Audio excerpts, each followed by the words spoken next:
Madame, Monsieur, bonsoir. Dans la crise que traverse le groupe EADS, Noël Forgeard a donc décidé de s'expliquer, se défendant d'avoir eu la moindre information des retards de production de la 380 au moment où il avait vendu ses stock options en mars dernier. Le coprésident du groupe européen écarte tout délit d'initié alors que certaines critiques se font entendre sur les règles de rémunération des grands patrons. Vincent Fourcade, Régis Maté. Presque surpris de susciter un tel intérêt. Noël Forgeard traverse pourtant une zone de forte turbulence. Il est soupçonné d'avoir profité d'informations privilégiées lui permettant de vendre des actions à bon prix avant que les déboires d'Airbus ne deviennent publics.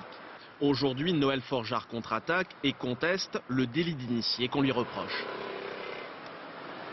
Ni les actionnaires, ni les dirigeants de ADS n'étaient au courant.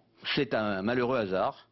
Vous pensez bien que si j'avais eu la moindre information privilégiée, je n'aurais pas vendu ces actions. Bon, est-ce que je bénéficiais d'informations privilégiées? Non, mais catégoriquement non.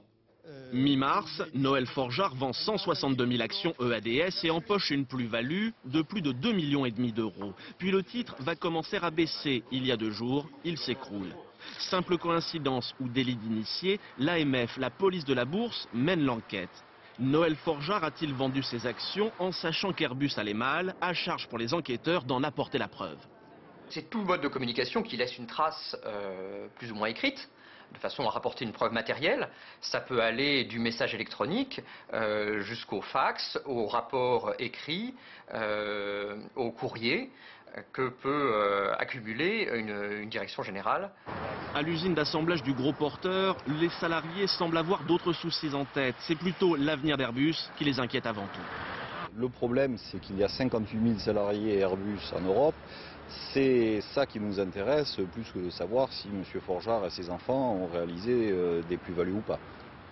Car en 2007, Airbus ne pourra livrer que 9 A380 au lieu de la vingtaine de prévus, et cela va coûter cher, un demi-milliard d'euros de bénéfices en moins pendant 4 ans.